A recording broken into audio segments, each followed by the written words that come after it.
You got. All right, we'll talk about it. We don't need to talk. I mean, yeah, I guess we can. But I'm not on Facebook because it's way too easy to find people. The only element is Pops and myself are loudmouths. Mm-hmm. Oh, good. And I don't want to overpower you, so just talk right through that wall. Okay. Fuck yeah. And yes, we picked that up. Dave and Larry are now friends. Damn right we're friends. Friends in real life, yeah. We are friends. Well, we're Facebook friends, which makes us friends. Oh, is that what it is? Yeah. Pops, I hate to break it to you, but that doesn't mean you're friends. Come on. The world we Larry, live let in, him know. We're friends.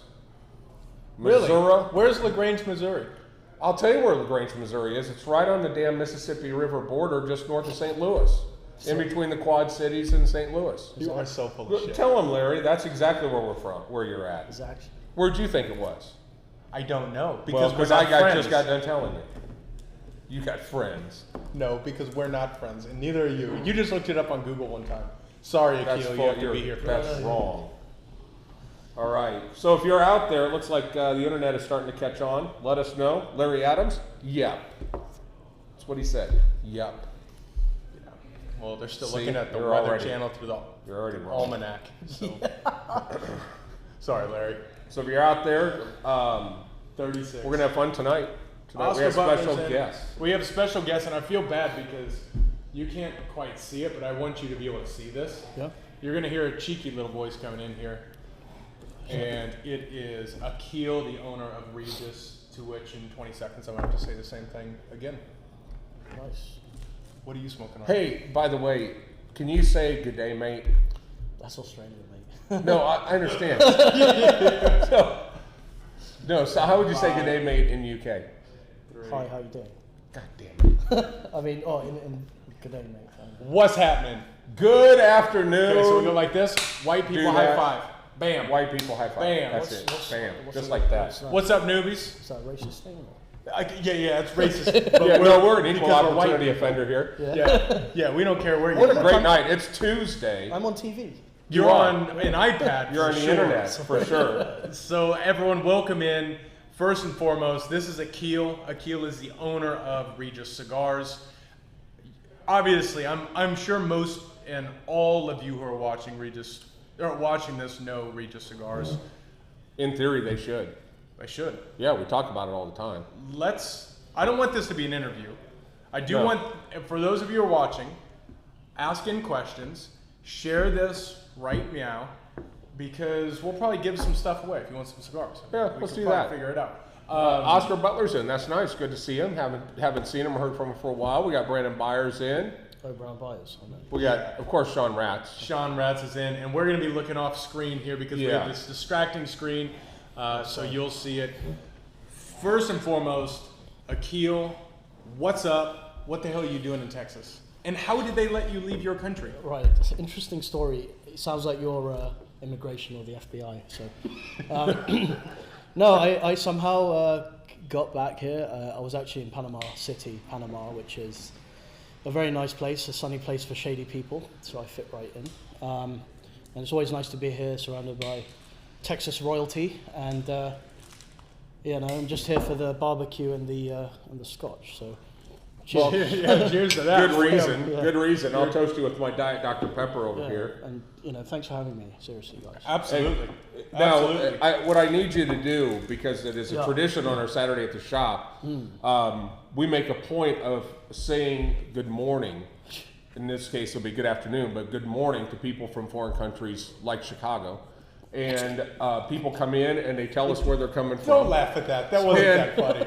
So we say, typically we'll say like Chris is coming in hard with good day Frakes. So how would you say, I don't want you to say it in a British style, I want you to say good day mate in your voice. Good day, mate.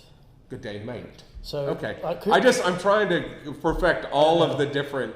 So curiously enough, I've been known to go into the factory at 2 o'clock in the afternoon after a bad night and, tell the office staff good morning. I think you've seen that. Hang on. Okay, we're going to roll back here a couple years ago. Sorry. Okay, we're down there with Crux. Yeah. It's Gabe and myself. We're down there with the Hogans. and we are leaving the factory Good at people, Placencia. Good Good people, the Hogans. They're salt of the earth. We go walking out. We get into the car, and we see what appears to be a factory worker coming back on the lunch break. And he comes up to the car, and he says, "Hey, how you doing?" And with your awesome accent, you said, "I don't know, let's blah, blah, blah," whatever the fuck you said. Meet up later or something. Exactly. And then we left, and we're like, "Oh, man, Crux is really dialed in with all the factory workers." And then we go to dinner later that evening, and who comes rolling in?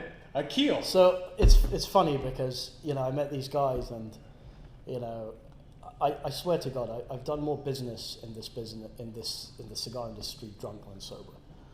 Congratulations. Yeah. Yeah. I think it's more, I wouldn't know what to do if I couldn't do this. I can't wake up at 8 a.m., let alone 7. But we had dinner. It was very, very nice, and it was one of those days where you're a little bit drunk and you wake up at midday and you think, okay, what do I do with my life today? You go to the factory to try some cigars, and you run into these lovely people, and next thing you know, I've been invited to Dallas, and I'm enjoying some of the best barbecue in the world that I've ever had. That's right. Some of the best cigars, and the best environment. Absolutely. And guess what? What makes it good? That row of alcohol, the people. It's really nice. So, jokes aside, thanks for making me feel welcome, and it was really, really good to make your acquaintance that day. So I'll never forget it, and of course you always have a home here. Your cigars are a staple in our humidor. For those who are watching, I'm curious what you've smoked of the Reguis lineup. We'll call it that way. Set of blends. And forgive me, as I just saw a cigar here, I opened it and I'm just gonna fire it up. That's what it's for. Thank you. Will you just for the formal side of things? Will you hop into? We don't have to get too detailed, but just talk about maybe your mentality of what do you want your cigar line to say to people? What do you want people to take away from Reguis? That's a very intense first question. So I think let's step back because you need to know how I started and stuff. Now, I used to have a job that was a real job, believe it or not, where I actually did have to turn up at 9 o'clock in the morning, sometimes 8. I used to be an investment banker and really didn't like it very much. It was long hours, and the rewards were good, but nothing justifies being miserable. So, I decided I wanted to drink and smoke for a living. And while that might sound funny, I don't know. Fires up. I figured you wanted to fire yours. Yeah, I will in a second. Thank you. Appreciate it. It's a nice lighter. Mike Reynolds sold these. But so I wanted to drink and smoke for a living, and whilst that might sound funny, it really was a passion of mine. I'm a people person. I like to have new experiences. I like traveling. I like to, smoke good cigars, meet good people, and, drink nice things. So I did it. And what I want people to take away, you smoke a cigar, any cigar, and it's about the lifestyle. It's about relaxing. It's about taking half an hour from your life and just enjoying it. You don't know what's going to happen tomorrow, next year, next day, next week. And we're here now, we're enjoying the moment, and I think that's really important because in our life, it's sometimes, we worry too much about things we can't control. And, the cigar's good. I like the cigar, I blend the cigar, but it's more about, if I can bring something to people that's unique and something they haven't tried before, I think that's kind of what I'm after, That's pretty cool. It's a nice approach. But how would you describe, or how do you describe Reguis in the humidor? I think a big part of what we talk about is the importance of knowing who the farmers are, who the factories are, and one of the things that is consistent in our humidor is the quality cigars that are being manufactured by Placencia. Yeah. And Crux is one of those lines, Reguis is one of those lines, Cavalier is one of those lines, and of course Placencia in and of themselves. But I think that your product has such a unique blend. You not only have the red, white, and blue series, which is a U.S. And really addresses the U.S. flavor palette. We'll talk about those. But the black label, and of course the Black Label Orchard. Those cigars in and of themselves, if somebody comes in and asks for something that has a Cuban flavor profile to it, I point them to that, and a lot of guys will then gravitate and make this their regular, the Black Label. It's kind of their regular stop. And the thing that is interesting about that is to just show the flexibility and the ability that Plasencia has, along with your blending and their great tobacco, is the ability to take tobacco from Nicaragua that doesn't taste like a traditional Nicaraguan cigar. And I think that of course speaks to your blending, but when you have quality components and then you have a palate that is able to create a cigar can be enjoyed by the masses. There's so many guys right now. I think about Saka and I think about what Skip Martin and some of these guys are doing. They're in this race to build cigars that a niche of people will like, because they just straight up kick you in the nuts.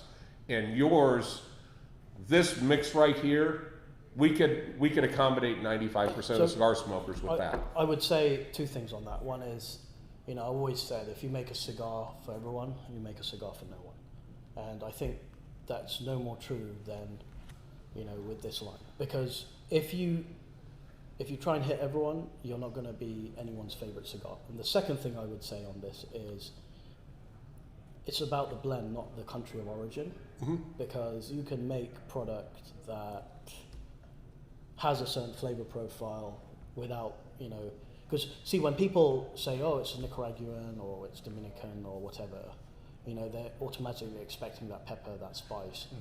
And so the problem was the roles got reversed, where manufacturers started catering to that market, because then people would ask for Nicaraguan because they thought it tasted like that.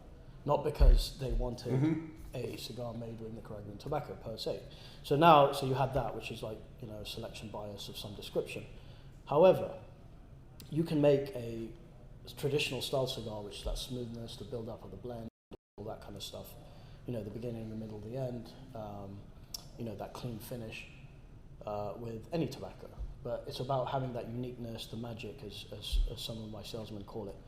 Now, I don't honestly think that, because I always ask people, what cigars are similar to, and people give me different answers. So I know it's unique, but again, it's, there's really a cigar here that caters to most people, because that was the idea behind it. Now, this one here, can I pick it up? Oh, yeah. Black Label, that was the first cigar I made. That is, competes with the Cubans in England. I love this cigar. It's still kind of my go-to. It's the first one. And then I brought out the red, the white, and the blue. Now, the idea behind this is the American palate is so much more diverse than the British palate, because, we have like boiled meat, and the food scene's improved a lot, but here they've got hoppier beers, they've got. So what you're spicy, saying, yeah. overall, Yeah. what the offerings on the market, be it beer, wine, cigars, food, liquor, everything. just your entire spectrum of what you're exposed to is much narrower. Exactly. So we have Scotch. We don't have massive bourbon drinkers. We have real ale, which is served at cellar temperature. We don't have hoppy beers. Here you've got sweet barbecue, spicy Mexican food. Like, there's a whole range of different things. So I've always felt the American palate is more diverse in that sense. So hence the red, white, and blue. And the whole idea behind that was maintaining that traditional profile, the beginning, middle, and the end, the progression, but yet having a little bit more power there and having a little bit more going on, to satisfy that. So it's kind of like a hybrid blend. And that's, that was an interesting project, and it did really well for us. And then this one here is the Orchard selection. I don't know, is that? Yeah, they'll be able to see it in there. Okay.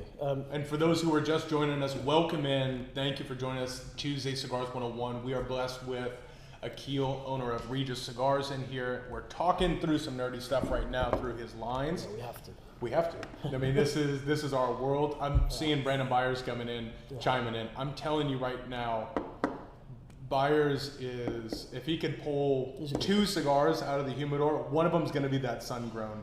And yes, it's absolutely one of his favorites. We wish you were here. but you're talking through the yeah. selection orchard. Yeah, so the last one that I'm going to talk about before I bore you people is this one here. I made it for Mitchell Orchant, who's the second oldest tobacconist in the world. And this is his best-selling non-Cuban cigar, but it's made to be sort of like a typical sort of Partagas D4 type cigar. It's very smooth, but it's got that kick to it. It's floral. It's really a complex. It's a nice cigar. And the last thing I'm going to say about the tobacco and the product is, just like my philosophy on blending and my philosophy on food, on anything, is if you like a nice glass of wine, you don't need to be an alcoholic to enjoy that. Okay, you don't need to drink, a liter or a pint of vodka every morning, to enjoy a glass of wine. So I think a great cigar can be appreciated by someone with a palate who's not necessarily a frequent cigar smoker.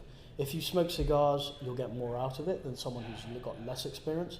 But a cigar should never offend you, and it should never, leave that sort of dirty taste in your mouth where you wake up the next day. See, now we're talking American palate, right? Yeah. Pops, you were talking about that. I call it the Nicaraguan arms race right Right. now. Is many, particularly within Nicaraguan cigars, I see you find this: who can be stronger than the next? Who can utilize 100% Ligero tobacco or Ligero leaves that can develop this? Because the guys who are smoking, admittedly probably too much, are losing the point of what a cigar should be. So they just want to hammer it, give me as much as I can get for the dollars, and I'm painting all of America with a broad stroke. But you know what? This is a tool, right, for atmosphere and pleasure and relaxation. It's not supposed to take away from the conversation. It's not. This is where people, in my opinion, sometimes they get it wrong. And you know what? Horses for courses. But I've always found that you sit on the tobacco a little bit longer. You have a better tobacco. You have a better product. People pay $1 or $2 more for it. But this is I'm glad you used that word. This is a tool. Yeah. I believe genuinely that in life, everything can be a tool or a weapon. And it's only you as the vector point. And I believe the cigar can be a tool, but it can be a weapon and a crutch. It can be I can only relax with this, but I'm going to utilize this to just hammer my palate, get a buzz, whatever that looks like. Now, however you utilize cigars, good on you. You do it however you want to do it. But I agree. If you're picking up a Reguis, I believe the majority of people who are smoking your cigars live in that generally medium and appreciate having a cigar that's not going to be with you for hours, days after you smoke that cigar. It's going to be clean.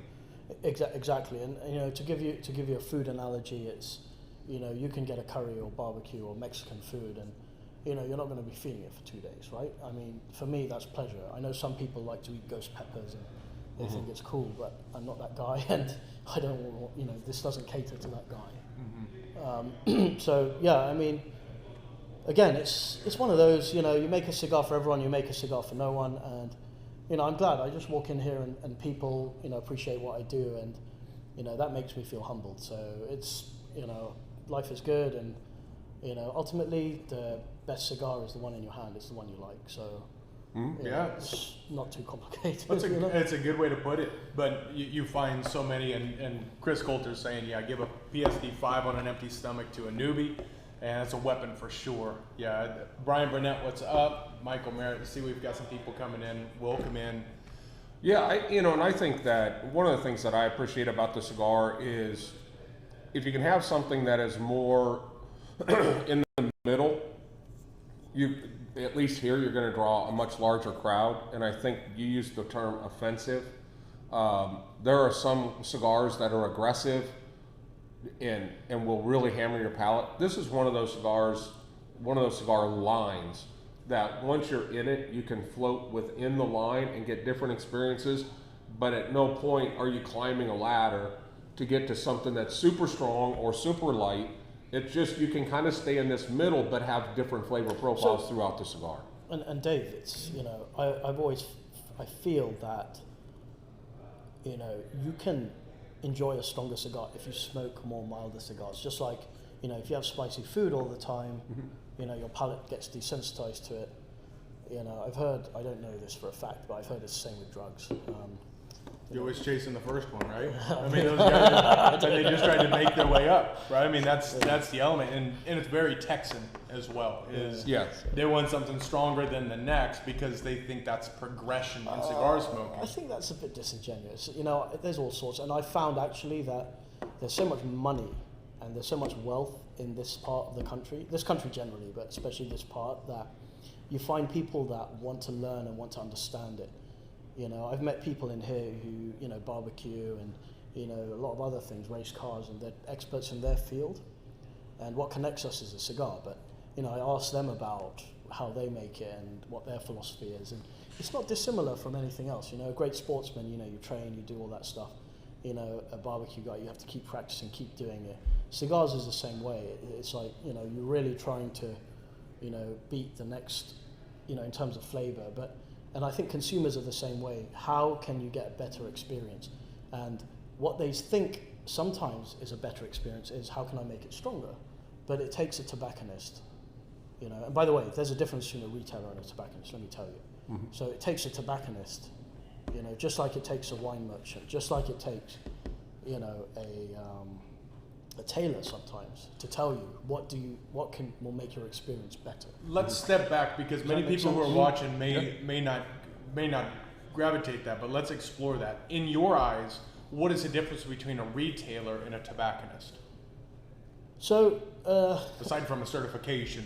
Yeah, no, that's all bollocks. Right. So the retailer is someone who will sit there, read the paper, wait for someone to come out and ring up something, okay? And they'll sit there and they have a cigar shop because they want to retire or whatever it is. Whereas a tobacconist is someone who's, you know, is someone or an organization who is passionate about the product, obviously, who's knowledgeable, and more to the point, imparts their knowledge, okay? Mm-hmm. So they go and they ask, without being pushy, facetious, supercilious, and all of that stuff. They go and they ask the guy, what do you like, what do you think, you know? And that's so crucial because you guys, look, all the cigars look the same. Mm-hmm. So you guys are the, you know, like a car, when I'm buying a car, I can say, yeah, you know, this has got V8, this has got this has got that, this goes faster, this has that. So you can see there's tangible differences. Whereas with a cigar, they all look the same. So you guys are the gatekeepers for the experience. And I feel that you guys do it well because people who come here keep coming here. Mm-hmm. Okay, I see these guys out there, you know, and they're the same people, which tells me something. And also, you know, you're not pushy. You know, I know you know a lot more than, you know, a lot of these guys who come in, but just opening someone's world and opening their eyes, I think people want that because there's enough money in here that people want to take their experiences to the next level, whether it's cigar smoking, whether it's cars, food, wine, you know, whatever it is. Mm-hmm. And that's something that I see really, something that we've been taught, our entire organization's been taught by you, is we just look at it as sales, and part of the sales process is finding the best way to spend someone's money.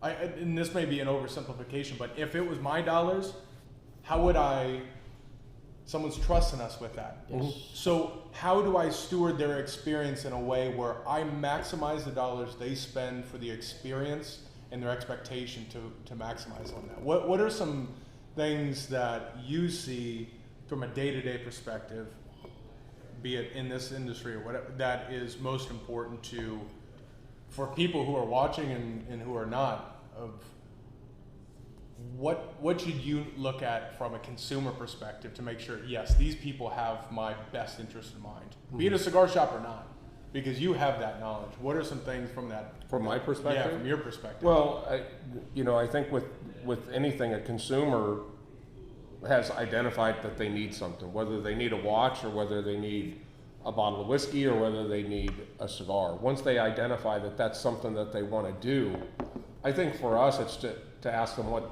and I think you use the term, Brandon, the best, where's your journey going to take you? Where do you want to go with this cigar? If it is to sit out back with a bunch of friends and shoot the shit, then we want to try to find a cigar that's going to enable them to do that for hours, enjoyable. It's not going to constantly go out. Things like that. We want to try to put the right cigar in their hand. And I think it all goes with the importance of asking questions. And I think if you ask the question, you have to listen to the answer, and this goes in any business. Yeah. But just identifying the needs of the person that's coming in. Why do they want to do this?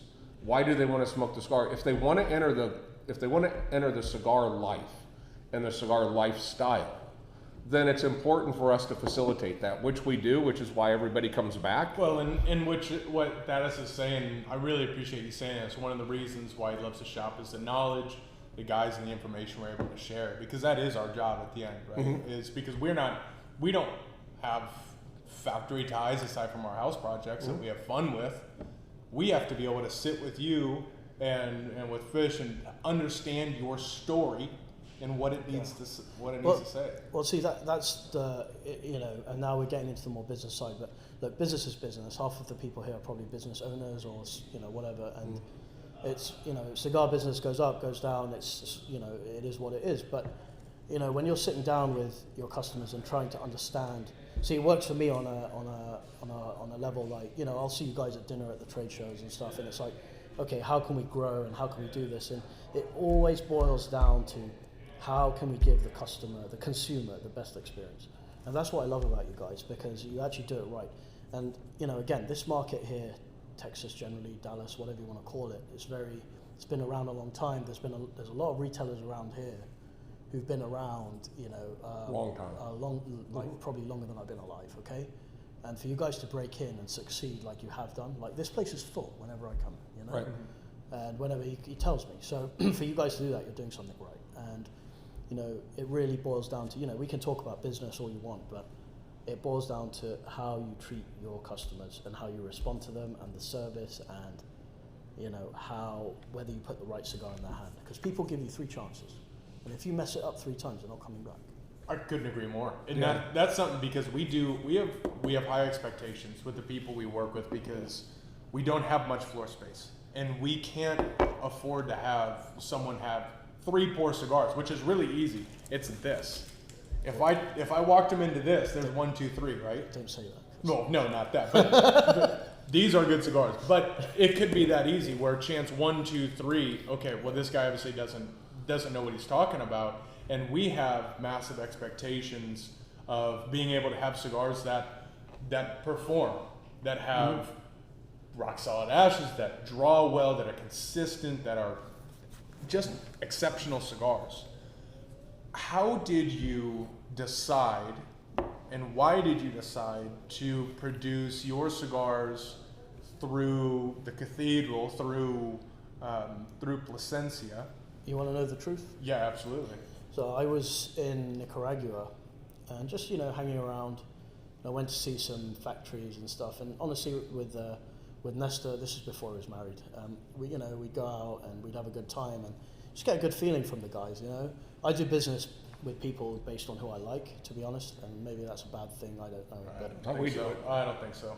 And yeah, well, because when you like someone, you can trust them, and I didn't even ask them the prices before we started doing business, and he's a complete gentleman, been around a long time, and they make great cigars, and they've got a lot of tobacco there, and it's something you can definitely work with. There's a lot of opportunities, and you want the right people who can grow with you, and you want people who are like-minded business people, and especially in this business, there's sometimes you've got a lot of a third world mentality, and am I allowed to say that? Or? Yeah. Now, how would you classify third world mentality? Like people who haven't necessarily understood the way business is done in developed countries. Well, that's okay, because in our world, we live with a lot of the hobbyist mentality. Mm-hmm. The guy that you said, the retailers, right, who just want to. Now, I won't dive too much into too many stories, but. Sorry. But with that, there are. We all know, and those of you who are watching know the difference, like what you said, between a tobacconist and a retailer, and the hobbyist who just maybe wants to break even on their hobby, and good on you, but that's not what we're in for, and that's not what you're in for. So I'll give you an example. A lot of these small manufacturers, they're living from bale to bale. They can't keep the product consistent. They're constantly, being shady. painting the wrappers or buying substandard stuff. And this is, you can't build a business like that. And, when I look for people that I'm going to partner up with, I want to have a laugh and have a drink, man. And I like doing that, that. But ultimately, it's about who's going to be a good custodian of your product, whether it's from the retail side or whether it's on the production side. And, there's a saying, you're reflected by the 5 people you hang around with the most. And, I look at like the customer list, and every single one of them has, they're good custodians of the product. They don't abuse it. They don't, misrepresent it. They're good retailers. They've been around a long time. And I always tell customers who want cigars, and they say, oh, you didn't open me up and all this stuff. I say, listen, I'm not going to be your first vendor, but I might be your last, because I believe in those relationships, and I believe in doing things the right way when people stand the test of time. And it's in this business, which is still very fragmented. This is the only business I know where you have a lot of independent manufacturers and you have a lot of independent retailers. It's not big chains. So you really have to pick and choose, who you're going to play with. Because a lot of these guys just don't get it. They don't understand. Mm-hmm. And honestly, you look at your success, and I think that proves it, to be honest. Yeah, well, in all honesty, I think, what is it? Luck equals preparation meets opportunity, and we're very lucky. We spend a lot of time. Well, it's a lot of it's just mindset. I think from our perspective, we're in the hospitality business, and when you take care of your customers, they always say if you take care of your customers, you never have to worry about selling anything forever. Yeah. So we are hyper focused on that aspect of it, but it's aligning yourself with the right product and aligning yourself with consistent product. Correct. And one of the things that we talk about a lot, I want to give a shout out because we have some folks coming in from Canada. We also have some friends coming in from Louisiana. Also Wisconsin. Wisconsin Robert, is in the house. Robert, where are you at? Good evening to you. Unless you want to throw out, wait until he tells us where he's coming from, so you can. So I can greet him. Yeah, because he might be from a foreign country like Chicago. Detroit. But no, United States, we don't claim Detroit anymore. Fish is laughing. I love it. Yeah. So, sorry. But one of the things that we talk about as well, and you talk about manufacturers. There are manufacturers that have large egos. They are all about being in the forefront of their company. They want everybody to know who they are. And Robert's in Frisco. Robert, well, good day, mate. So, but I think that. Okay, so hang on. But it doesn't matter where you're from. He just says good day, mate. Okay. Yeah, but in their language. You see, you could tell that was Frisco. You could tell that was Frisco. So that's a soccer mom version. But here's the thing. Reguis is one of those lines, and we talk about this a lot. There are a lot of manufacturers that their pricing really is. It's their cost. It's their landed cost. Plus their national advertising, plus their trade show booths, plus. And you have all of that stuff. When you take a Reguis cigar for $10 or $12, you're getting $10 or $12 worth of cigar because we're not loaded with the overhead that these mass-produced guys are doing. And the other thing that I appreciate is when you have guys like Akhil, you have guys like Casey and Jeff Hogan, you have guys from manufacturers that really want to make a phenomenal product, not the most product. When somebody mass produces, you lose quality control and you lose consistency. And the one thing that we want to be is consistent with our service, but one of the ways that happens is when we're selling consistent products. So I would say you're 100% right. I made this cigar for me to smoke, and I'm not going to smoke it if it's not good. So that's how I know that if I like it, then people who have a similar palate as me will like it. Well, we always joke that we built this cigar lounge because we wanted a place that we would want to hang out in 10 hours a day. Yeah, you're exactly right. And that doesn't mean that's where I think the balance where we have to live is we have to stock cigars not only that we want to smoke, but stuff that we will smoke and will enjoy smoking because you want to smoke your own product. And that's what the humidor is. That we would rather have some vacancies than just put some shit out there that was put together because it's going to sell. One thing that I was really impressed about, Dave, I don't know if you remember, we went for a steak in Vegas. And one thing that I was really impressed about with you was, your experience in the oil business. And, we probably spent more time talking about that than cigars because, I don't really know about the oil. I've got a few friends who are in it, on the trading side. But, and that actually demonstrated to me your sort of business acumen. Like, oil's not like as sexy as cigars, right? But it's, it's still like... Not as fun. Yeah, but it shows like how deals are done and, I always like try and take the best of other industries and apply it. So, I don't know, man, maybe you should talk about that a little bit because I really did appreciate that. I think... Or the first ever...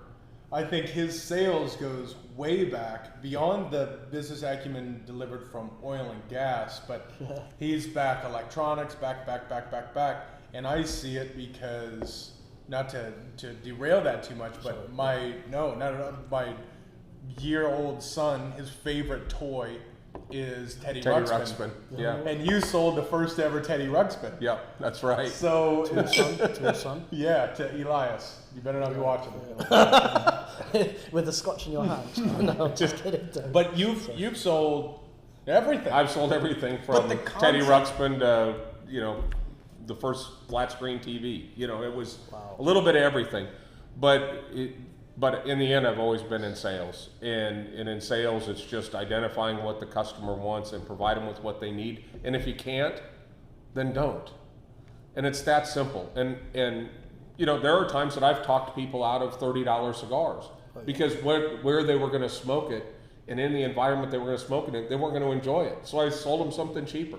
But it was, to take a $30 cigar out of someone's hand and say, if you're outside and it's 20-mile-an-hour winds and you're not going to have an opportunity to really taste this cigar, please don't buy this cigar. Yeah, please buy something that's going to be able to hang out in the wind and be able to deliver something a little bit more punch. I mentioned this before, but there was a retailer that we had spoken with, and I said, "What are your favorite cigars?" And he says, "The most expensive cigars." I went, "Okay, that makes sense. You've got a family to feed." Mm-hmm. But for me, one of my favorite cigars are the finest cigars. And that's where this boom, I think we're in a boom of cigars as more and more people come into it. Yeah, no doubt about it. And that's where the world you live in is such a cool place to live. That 8 to 12, 13, 14, in that range. Yep. God, you can make some killer cigars, and you do. Yeah, well, the thing is, it's not scalable to, thank you, by the way, but it's not scalable to the point where I could produce, 1-2 million of these a year, because... Well, 2 million probably I couldn't because the tobacco, you've got to keep it consistent. So I think, as Dave said, less is more. If you can't do it, don't overpromise, underdeliver, because that's a road to ruin. And again, going back to running the oil business, like managing all these people and doing all that stuff, that's a level of professionalism that I was truly impressed by. And that's why obviously you've been successful here because it's not your first rodeo. No, it's not my first rodeo by any stretch of the imagination. But I think in the end, we have built this business and have aligned ourselves with manufacturers that is product that we believe in, and we believe that there's a place for these cigars in certain people's hands, and we want to make sure that they get into those people's hands. We've got a couple new names coming in that I haven't seen before. I see this Corey Shackelford. First time I've seen his name. Welcome in. Yeah, welcome in. Thanks for joining us. Jim Trader going in for round 11 to chemo, kicking its ass, doing the old elbow drop. So our man. Cheers to you. Can't wait to share a scotch with you. This is to you, brother. Yes, absolutely. So, lots of guys coming in. We got people coming in from all over the place. And of course, Larry, he said you don't say good day, mate, in Missouri. By the way, you just grunt. By the way, you're wrong. You said north of St. Louis on the Mississippi. Yeah. He said it's northeast on the Iowa border, which bullshit. That's what he said. Well, Larry, you're drinking too much, man, because you don't even know where you're at. He's trying to tell me he's on the Missouri River and not the Mississippi. He's on the Missouri. I'm not buying that shit for a minute. I'm Google Earthing your house. Well, the Mississippi is the one that goes all the way from Minneapolis, right? Minnesota, it comes down the east side of Iowa. Yeah, that's where they get bull sharks. Yeah. You don't want to mess around. No. You don't want to go swimming. Sharks go up the Mississippi. Yeah. That isn't a catfish. So, no, but that's what we call a squirrel. That right there is what we call We're the smoke. ADD That's, poster children. that's the Frakes mind. Yes, that's right. Classic. So, One thing that, because we're all kind of blowing smoke, and Yeah. rightfully so, because we genuinely respect everyone who's in the room, and it's great, it's gravy, it's cool. And if you haven't smoked a Regus, you need to smoke a Regus. But what I'm curious about, and I'm sure what many people are curious about, is what are the things you don't like about the industry? What are some of the things that everyone decides, oh, especially in Dallas, oh, I'm gonna start a cigar company because it sounds fun, right? hey, there's an empty space. Let's start a cigar line. Now Fish is going, oh, I got a list. Yeah. Let me start with number Fish one. is going, how long's the show? Yeah. Let me tell you about the Frakes family. I think we need fish over here. At some Yeah, point. so He's shaking his Brad head. Fisher is sitting on the other side. Brad Fisher is our rep for Regus as well as a couple other lines, but Salt of the Earth, him and his wife, and very glad to have you. They're here. awesome. But I'm curious. Let's pull that curtain back. What's something that you don't like about the industry, or maybe Is there seeing that anybody? the sausage Are is there good? anybody in the industry that if you see them coming towards you at the trade show, you take a hard left and walk into the ladies' bathroom? You can speak in rhymes here. You can speak in rhymes here. Yeah, I was, It's only the entire internet that's watching. It's not like anyone's going to see it. no, I don't really hang around with a lot of industry people. I'm different because, I don't want my face out there. I'll do this because this is great and I want to talk about people who want to listen. But, I don't want to be out there. I don't want to have to, I don't want my picture in a magazine. I don't want to hang around at the industry. I have other businesses. Like it's different. Like the problem with a lot of manufacturers is, this is the be all and end all, and I get it. Like you live and die on your product, but we're not selling nuclear warheads here, okay? We're selling a cigar, and it's like people just take this way too seriously, in my opinion. First thing, in terms of the, you know this. You run an oil company, man. I mean, this is fun. So the second thing I would say is Tell him that again. There are more. Well, Tell him that again. Tell him that. No, there are more snakes in the oil business than there are in the cigar Yeah, business. Like, well- there's a lot of guys that are. You call them retailers. I call them hobbyists. Am I wrong, Fish? No. So there are a lot of hobbyists in this business, and this is how they're going to spend their days. I think in the oil business, you shake 10 hands, 9 of them you have to check to make sure all your fingers are there and your wallet's not missing. So the oil space is a little different world. So it's interesting, and oil is unfortunately under attack, just like tobacco is these days. So that's a joke, by the way. yeah, it's horrible. Yeah. It's horrible. But yeah, so the that sort of people take themselves way too seriously a lot of the time for what really isn't it is good money, but it's not. We're not hedge fund traders here, So And you know what I see too is you have this race as far as seeing how the sausage is made. You have this race of individuals who want to be industry celebrities, and occasionally we'll have we'll call them an industry celebrity who will make their way in, and I go home and I tell my wife, who's also part owner of this business, hey, such and such walked in the door today, and she went, who the fuck is that? Yeah. And I go, So oh, okay, so that's not that big of a deal. Like you said, no babies are safe. Some of the sports stars, exactly, yeah. And at the end, this should be, in my opinion, a slightly anonymous industry where this is just a tool to the conversation. Yes, you're right, but I also think that, firstly, I'd get bored shitless if this was, I wouldn't be able to travel around, get him to pick me up at the airport and take me to barbecue, right? So, Where did you eat barbecue today? well, Hutchins. no, Hutchins on Sunday. We went to Sessions today, and it was okay. It wasn't. Yeah, you started with Hutchins? Yeah, man. Yeah, that's a problem. Well, you know what? I'm good.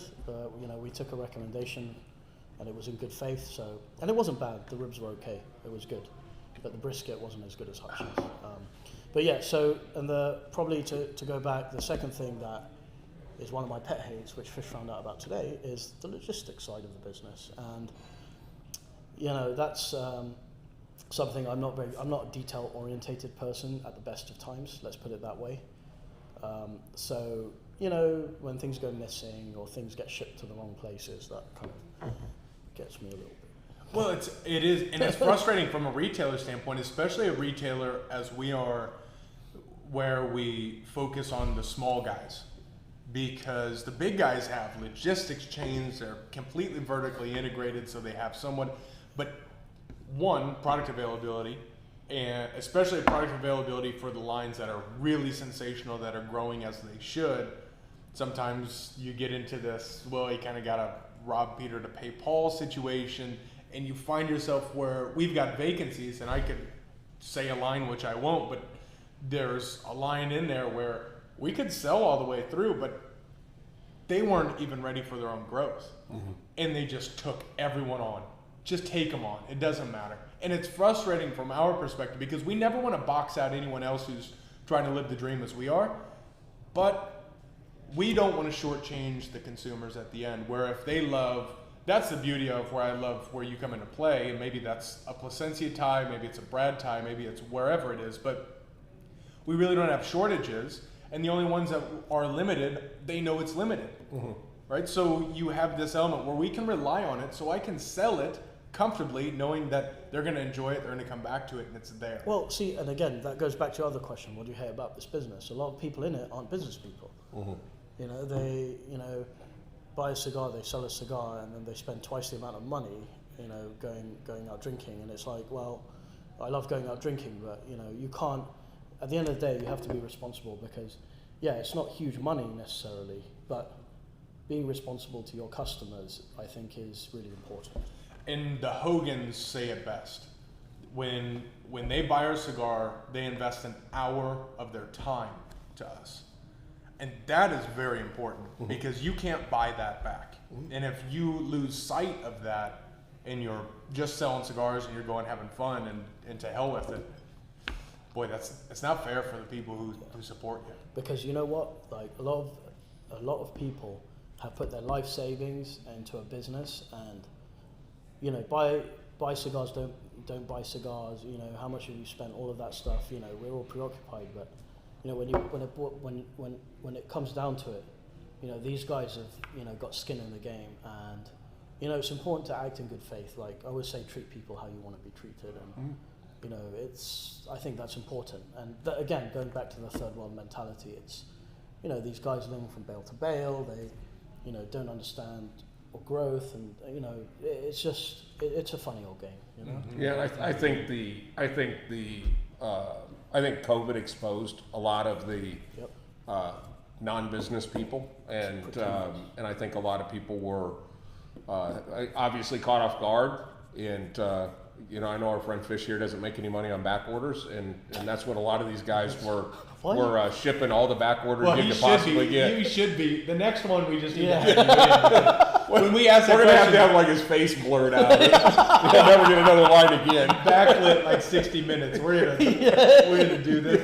So the next one, the whole thing is, what do we not like about the cigar industry? Fish is going to be here in the center. Yeah, you guys won't be able to talk. Yeah, exactly. Let me the only 19 guys watching will be all the manufacturers. And it's like that guy. You made the list, Fish. Who's that guy on YouTube who drank scotch for 20 hours? Oh man, I've got to watch this. Yeah, so it was a Lagavulin, I forget his name, very famous guy, but the entire video is him in front of a fire drinking scotch, 20 hours. or something, and someone had it on loop, but yeah, it's quite a famous video. He doesn't say a word, and I think that's like Fish here with a bottle. I hate people. Oh, Brandon Byers coming in. Thaddeus, cheers. We'll see you on Saturday. Really looking forward to it. Cigars being the great equalizer, says Brandon Byers, brings many to the same table, opens you up to a diverse range of possibilities and great company. It's true. I mean, the people I've met, any good cigar lounge, it's unbelievable. Business people, motor racing drivers, barbecue guys, like just people who really are successful and interesting. And I love that because you get to sit down and have a cigar and understand some things about life and people who've done great things. And it's interesting. I was because there's about 450, 500 NFL or former NFL players that live in this area. Oh, really? We have several that come in here, several that are members. It's interesting how their common comment is, I don't want to be known as the football guy. I want you to, we just had this conversation yesterday with Jay Scott, and it's, they want people to know that there's something other than football. Mm-hmm. You know, and you want to talk about the Super Bowl, and they want to talk about what they're doing today. Right. Yeah, and it's very interesting how they see this as the opportunity to just sit and have normal conversations with people about normal things, and not be the guy that shows up to an event where all they want to talk about is the fact that it's a former NFL guy that, you know, they don't want to be known as the former NFL guy. They want to be known as the guy today that's successful in the things that they're doing. So it is interesting, and that's where this is used as a tool for them to escape their history. You got, you know, for guys that spent, like Jay Scott, that spent 10 years in the NFL, we got guys that have spent 20 years in the military. Yeah.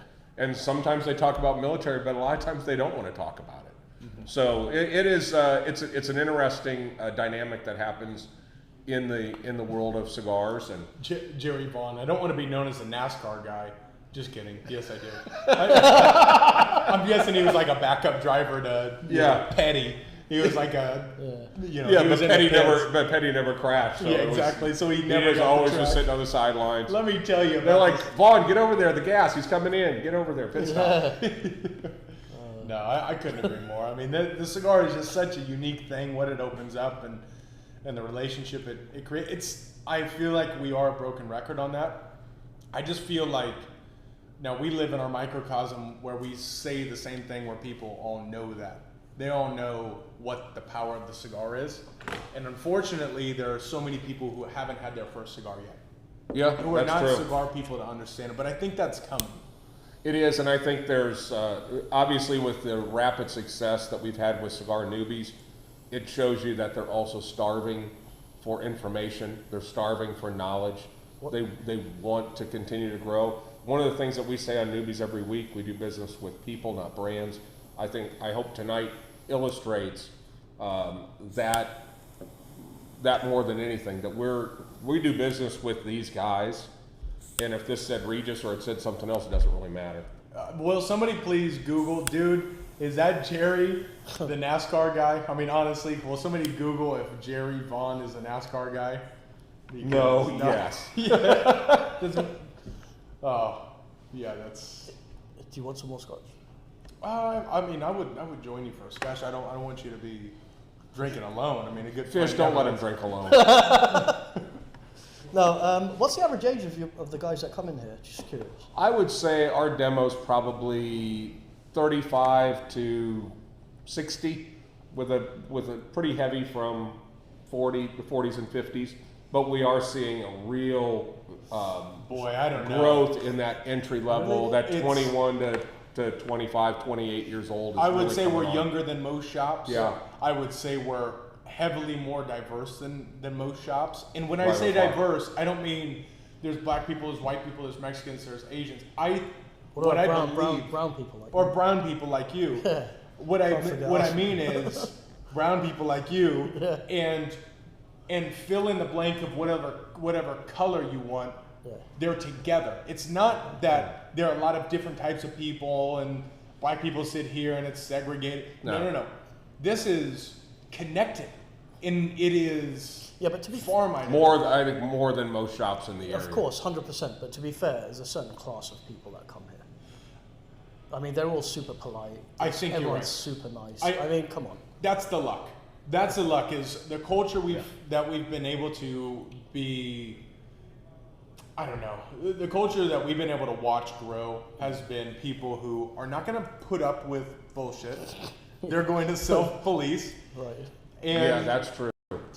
And they're not going to allow someone who's going to look at someone else differently because of who they are. Yeah, exactly. So. You know, now the contents of their character are far more important here. So Jim Trainer said he's 21. He's that's still a lie. 21. That's a big. That's a lie. bull-faced lie, and but he's 21 at heart. I know that. Mm-hmm. We are all brothers, and this is. I don't know. I don't want this to turn into an advertisement for Industrial Cigar Company, because everyone who's on this knows who we are, and not who we are, but who we are, and that's very important. But it's I don't know, man. Akhil, you asked me just a bit ago before we started, how's business? Yeah. And I smiled to you. This guy, man, he opens the door for me. Welcome to Industrial Cigar Company.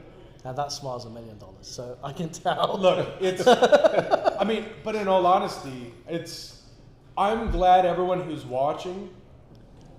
This is what this looks like. This is what someone who is living their best moment of their life looks like. It is right now. Thanks, Fish. Thank you, Fish. Sitting with my dad, someone I deeply respect, doing the thing I love. You can call me a friend if you want. Yeah, with a friend. Yeah. And we just get to smoke cigars, and people, unfortunately, don't have anything else better to do. But to what? No, but in all honesty, this is a Larry's. You know, we're a family. This is a family, and Larry did clarify that he lives on the Mississippi River. Jackass. You got lucky. What? You got lucky. I'm telling you. So thanks, Larry, for that. You are. Is this yours? You are 100% correct. It's yours. Oh, okay. Well, cheers. Well, why would it be mine? I was just curious. I mean, I don't know. I don't know. How Well, you've already explained your drinking problem. I don't know how you. Well, apparently you don't have a problem. You're really Hey, good at it. That's but- a very heavy right hand, man. It's a home pour. It's a home pour. I know. And look at you going, stop. You forgot that. No, this is great. If you guys are watching this is Akhil in the center. That's my pops over there, and we are just. Cheers. We're going way longer than what we normally do, and we're probably going to continue to go That's because cool. this is too much fun. I'm trying to quit smoking, so. Well, that's crap. Crap. But if you're watching this, you're enjoying it, give this a share, because we're going to cruise until we tap. But I don't know. It's a beautiful world we live in. Yeah. When you get outside of that's what I love, is the escape. And you said it from the beginning, is that escape, that what this is. It's just, with all of the nonsense that's happening outside of these doors, inside, the world can feel right. This industry has let me escape from the tedium of life. It really has. It's just, I got into this. Thank you, Travis. Not knowing what to expect. And I tell people, I've played golf at the best courses, I've eaten at the best restaurants, I've traveled the world, and all for this. So again, when I say I'm humbled, because all you guys are joining in, and I've got great friends here, it's that I feel you guys make this happen for me, and I can never say enough how much I appreciate it. So so if I can come here and answer questions and explain about the product and take your enjoyment to another level, I would be happy to do that. But in all honesty, no one who's watching really cares about the product. Really? No one wants to tell you it's a Nicaraguan wrapper and a binder and a filler. No one cares about that. Like, this is Ometepe and blah blah blah blah. Who gives a shit? no one cares. Right? No, you're right. Because You're we absolutely get caught up in that. It's this, that. That's not what it is. This is going to give you what you want it to give you, so you can live the life you want to live. That's what cigars are, right? Yeah. And then, if you have questions, ask them, please. Yes, by all means. Yeah. But like this, Chris Coulter, he was moving in last week, or just moved into a new place, and he's in there and he's celebrating his new home with a cigar. That's the cigar moment. It's a cigar moment, For you, what is your favorite, most memorable cigar moment of your life? Oh man, come back to me. So what about yours, Fish? Fish, will you come on the camera? Yeah, he will. He's Yeah. Cool. Should we- Cool. should we- You want to tag team him, and then Yeah, I we'll don't grill mind. him. You think yours, and then tag team that guy. Yeah, absolutely. Yeah, let's do that. This is All right. this is the man. that's all right. I moved can't both tell of the mine difference. around. Okay, so we're gonna tag team. We're gonna bring in Brad Fisher, and we're gonna talk cigars here from kind of a rep side. But I'm curious of what your most memorable cigar experience. I'm gonna just sit over there and not drink scotch. Okay, do that, and then he's gonna do. You're that gonna and tag not it back drink in. scotch. Is that what you said? Yeah. Henry, what's up? Jeff, what's up? Saw a deer for the first time around the tank tonight. I don't know what any of that means. But Fish, Talk to us. And you know what I'm glad with is we're all kind of the same. I mean, you're much beefier than we are, but we're kind of all the same size here, same varietal. But what I don't have a comeback for that. no, what is your most memorable cigar experience? Wow, I needed more time to walk up to the table.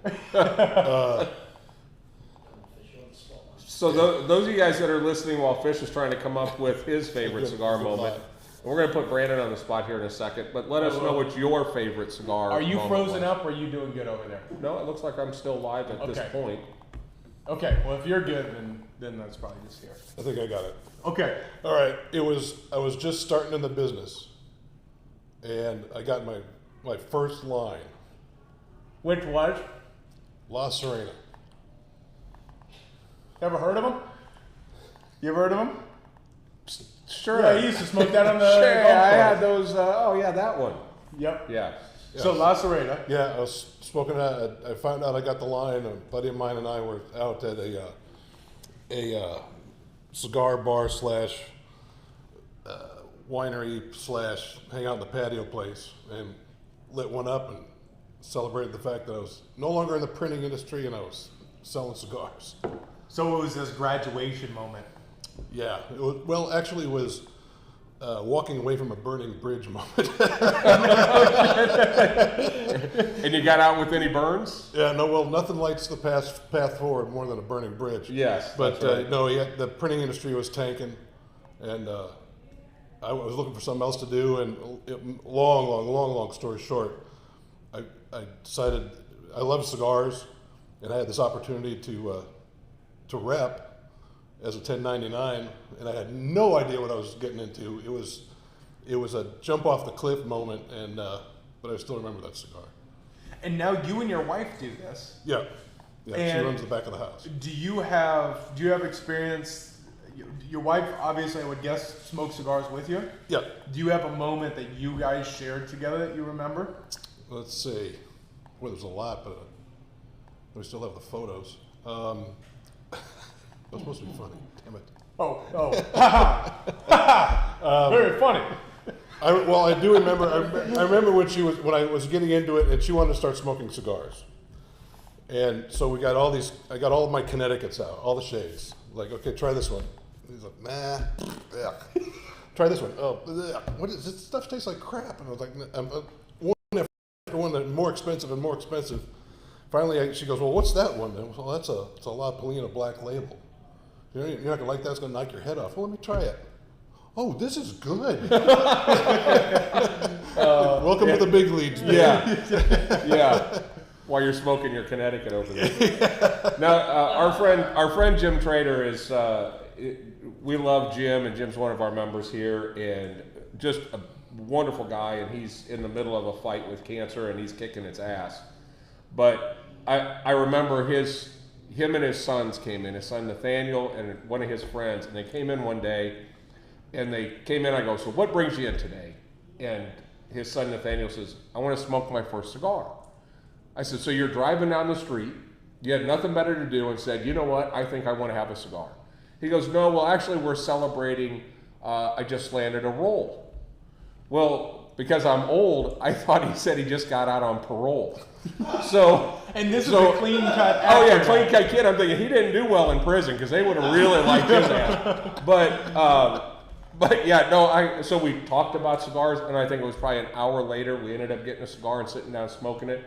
The next week, his dad Jim had said that he had smoked maybe 5 cigars in the last few years, and the next thing you know, he was in the culture, in the lifestyle. He was here every day, and we miss seeing his beautiful face every day. But very proud to see his son Nathaniel just has a feature role in a show that just started called Cruel Summer. It's on Hulu. It's on Hulu. Go watch it. It's a great show. The first 2 episodes are up, and it's just great to watch this young man. You remember he came to the Halloween party in movie quality outfit, but when you panned across him from the camera and everybody's like, and then you pan in front of him, he shifts it into actor mode, and it was like, okay, so that's how they do it. That's a scary son of a bitch. That right was there. a scary, and he had yellow contacts in his eyes, and he was It was terrifying. His girlfriend was beautiful, by the way. That's all I really remember. Yeah. Nathaniel was probably fine, but Yeah. but good for him. Good for Trader and the whole family. Yeah, so that's great. So what's your favorite, kid? Hey, Akhil, you have your favorite cigar memory? Do you have yours? I do. Can we have you back on this? Sure. And we can just talk industry. We can talk what to look for in a good retailer. What to look for. Maybe some of the landmines that you could help people navigate. You're gonna black me out and lower my voice? Absolutely. Yeah, we'll put. No, we'll high pitch your voice so you'll sound like your wife is doing. Yeah. So look out because we're gonna have Brad Fisher on here. We're gonna talk cigar industry, super nerdy, fun stuff, but it's gonna help you out quite a bit. And Akhil has a good deal. Thank you. And I'll think of mine because I don't know mine. Chris Coulter, my son turns 21 in June. I've been planting some cigars at his request. How do you not let him smoke cigars before 21? Come on, Yeah, man. Come on, man. I learned when my kids went into college, the twins went into college at the same time. Brandon was already in college. I took this job with this oil company down here in Dallas, left Nebraska.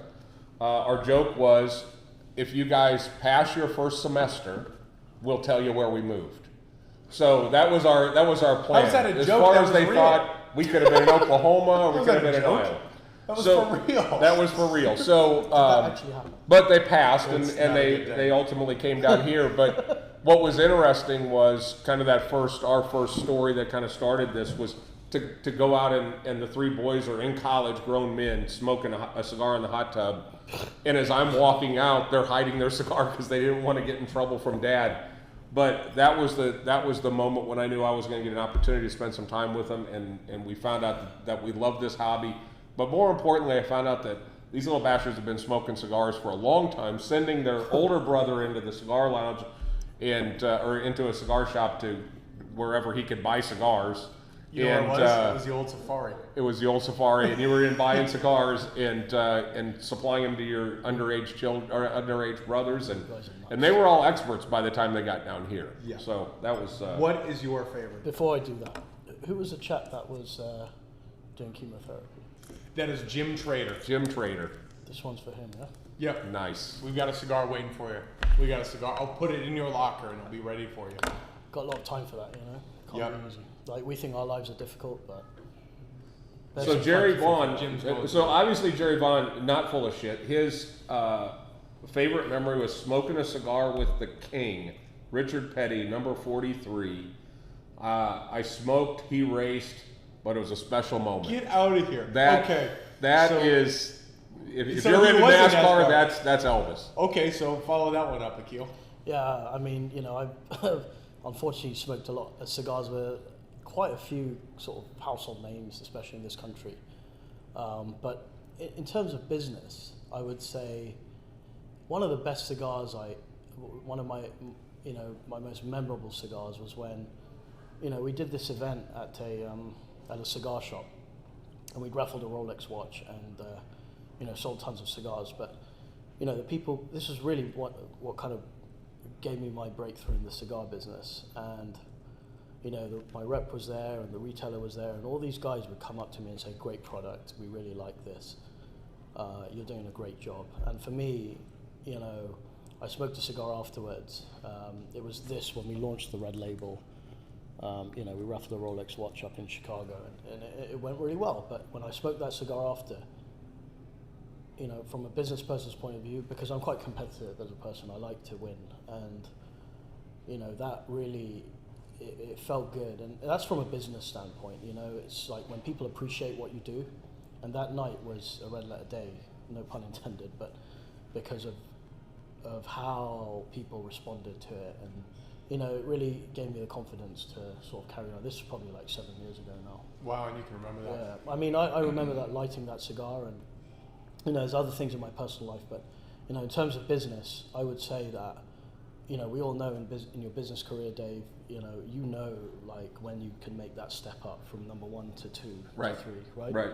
And that was really when I wasn't just any old cigar manufacturer anymore, but I'd Right. taken the next step. Right.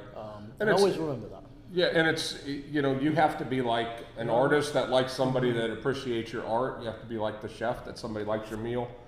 And I see that same pride with a lot of manufacturers.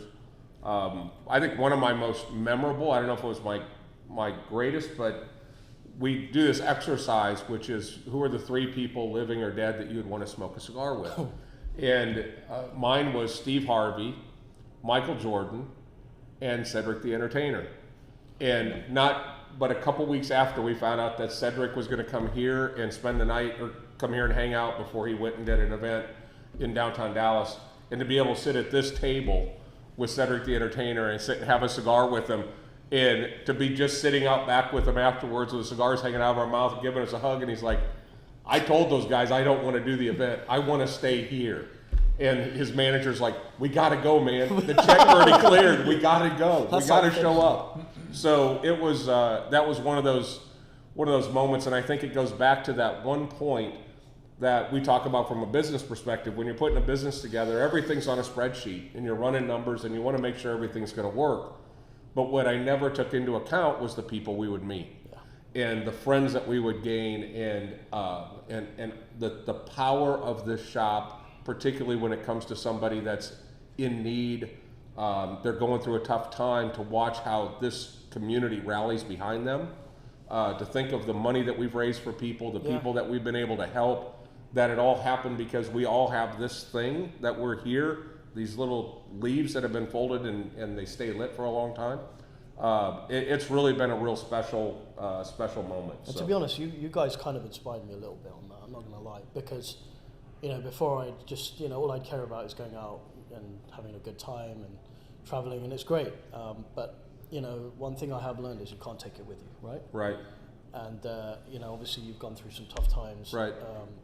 You know, and you inspired me, man, to give back and to try and take care of people. It pays off, and it goes without saying. Now, there was a product question that came up from Jake Powell, who everybody affectionately knows as Balls. No, you just always give him airtime for balls. Well, because he always types in balls, and I think that's fun. Does he have big balls? No, well, he just he actually. I don't think he has balls. I think his wife has them in a jar sitting on his kitchen table. But, oh damn! But Shots fired. Shots fired. He knows that's a fact. But he swears that the black label Robusto that's in a tube is different than the black label that's in the cellar. He's not wrong. He's not wrong. Yeah, that makes sense. God It's damn sweeter. it! I wanted him to be wrong. You Of know, all the people that I wanted to be wrong, the same. it's him. It's the same cigar at the beginning, but it just ages differently in the tube because it's airtight and it's got the cedar around it, so it's going to have a bit more of that cedary taste. The problem is, I prefer my cigars without cellophane. And if you're going to, this is important. If you're going to age your cigars, take them out of the cellophane. Okay. Rule number 1. Why? Cellophane breathes, yes, but it doesn't breathe as much as, you know, not having it. So, you know, unfortunately, retailers in this country, for the longest time, they would tell me, oh, we wish that your cigars were cellophaned and, you know, this, that, and the other. And I ignored them because, you know, I don't like cellophane. But I put the cellophane on, and yes, there was less damages, but, you know, it's like you've just got to have them sitting there 3 months longer. So you're right. The tube is a little bit more soft around the edges. It's got a bit more finesse to it for those reasons. And by the way, a lot of retailers after I put cellophane now don't want the cellophane. So yeah, it's a bummer to have stuff that shows up banged up, but yeah, you can tell a difference in the amount of time that it takes to acclimate to the humidor. Right. Yeah. No doubt Until about it's it. ready to roll. So if you're going to age a cigar, take it out of the cellophane. What I would suggest is if you buy a cigar without a tube, if you have the patience to leave it in a box for about a week and just let it acclimatize, take it out of the cellophane, you know, it should approximate what you're smoking with a tube. Yeah. That's usable content. So Hey man, Larry's this is worth something, man. so Larry's reminding us that Cedric the Entertainer is from Missouri also, or Missouri also. Yeah, same Oh. as yeah. Do you cover Missouri? Yep. See, that's the one thing about cigar wraps. They have basically half of the country. They do it. Yeah, exactly. You know, it's yeah, just 400,000 miles You wide. say goodbye to your wife and you come home and she's like, "You look like you're 4 years older." It's, well, because I haven't seen you in 4 years. This is want some pickleballs? Yep, there it is. Yeah, there you go. There it is. Thanks. There's- Does anyone there's else have any questions? Sorry. If Jake anyone is- does have questions, please fire them through. I want to just briefly back up here because it's interesting. All of the moments that have gone since we've opened. Would you guess what my most memorable cigar experience is? Since we've opened, No, ever. ever? No. In 2014, I used to run a leadership organization where we take college-age kids and put them through some pretty intense leadership training. Wow. And I'd wake them up about 5 in the morning. We would go to this hike in Cabo San Lucas. By the way, that is my most memorable. Cedric was cool. one of the coolest things, But but the one you're talking We about. wake up this group of about 20 kids, and we stick them in cars, and it's Mexico, so we put them in the bed of my truck, we drive them to a cliff, and then we hike the cliff. Oh, wow. And we hiked the cliff, and I brought an extra intern to drive back. And we got up, and it's quite a harrowing hike to the top. And we get up to the top, and you look over the Sea of Cortez, and the sea is beautiful. The sun, you watch it come up and crest over mainland Mexico.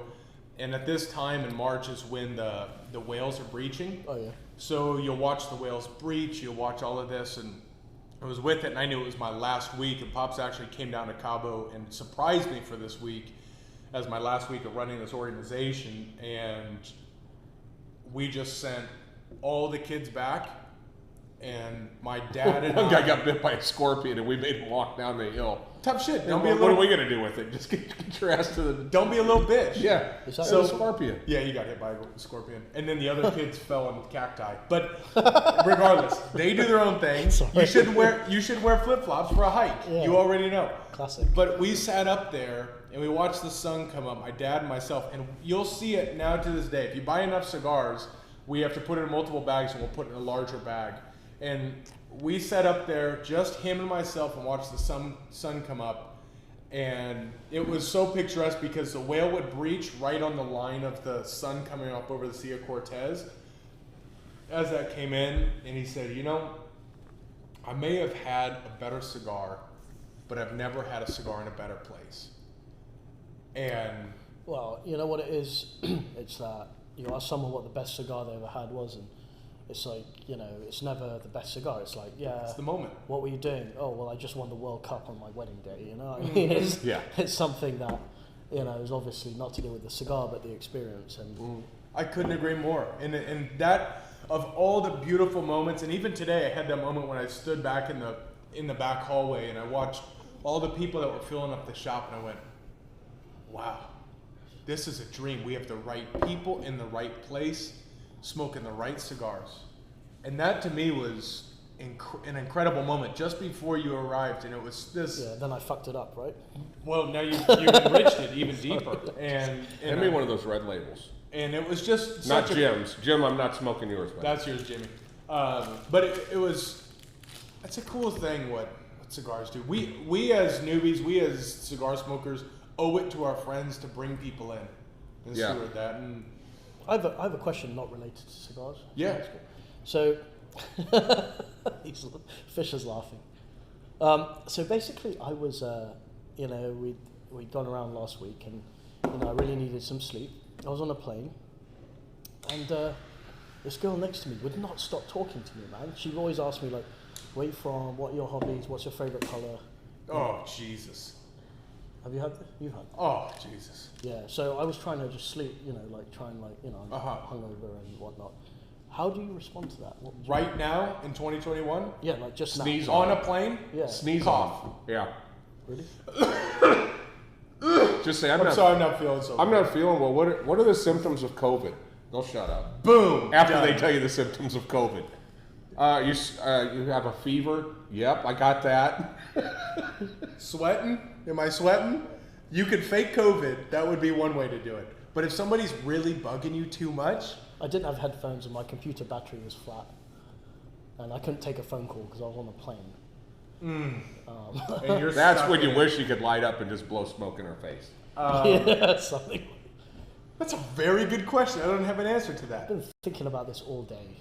is how do you get out of a conversation on an airplane with a chatty Cathy that you don't want to be in a conversation with? Yeah, who asks you what your favorite color is, and you're responding with one-word answers, trying to hope that she gets the hint, but you don't want to be rude because it's a 4-hour flight. And you don't have a book, you don't have anything. Hey, I would say if you're starting from scratch and you haven't said anything to her at this point, nothing. Then just respond in sign language. Okay, hang on. Can we talk sign language? I do one of these. Okay, all right. This is taking a pivot here, and people who are in here, this is going to take a non-cigar pivot for a second, because can I talk about one of my regrets that I've had? Okay, so we went to CODA. We went to Circuit of the Americas, and we went to the X Games. Oh, you went to the F1? So we did go to F1 last year at V8. So we sat in a paddock, incredible. Oh my one of my God. best Sorry, experiences yeah. of life. That was awesome. Then we go into the X Games, and there was this one thing that I wanted to go to like crazy. Everything, no seating, handicap seating. Oh, wow. So I just told my wife, who we were dating at the time, I just grabbed her by the arm and I said, follow my lead. Don't say a word. We gotta go. So we walk right through the handicap spot, and we hear this guy going, excuse me, sir. And I started faking sign language. And I don't know sign language. I just started doing this a lot. Yeah. And then she picked it up. That's how I knew she was the one. She picked it up and started doing this back, and we just walked straight in, front row. So that's my kid right there. Adapt. So adapt and conquer. So sorry. This is classic. Yes. We've got good news. We got Jackie Wilson in the house. We got Brian Lawson in the house. I'm surprised people are our still friend Jim hanging with Trader is going to sleep, but Jackie's probably by far the oldest guy that comes into the shop, so he probably has more wisdom type cigar events that he had. Like you take a dig on him like that. He's not that old. No, he's like I mean 62. Yeah, I mean I think he's that old. These are your customers. No, he's old as white dog shit. But how old does that make you? I'm younger than him by a long ways. White dog shit? That's hilarious. White dog shit. Yeah, and Jackie will admit that. Jackie's the first one but he has so much wisdom. Let's that talk he's about probably wisdom shared here. with his children. How to get out of that conversation for you, Akhil? Oh yeah. Well, I'd already asked the waitress for a scotch, so she knew I could speak English. Maybe I should have spoken Spanish. You should have spoken anything different, or as JP says, talk about Tupperware. Tupperware. I know Mark Tupper, who owns it.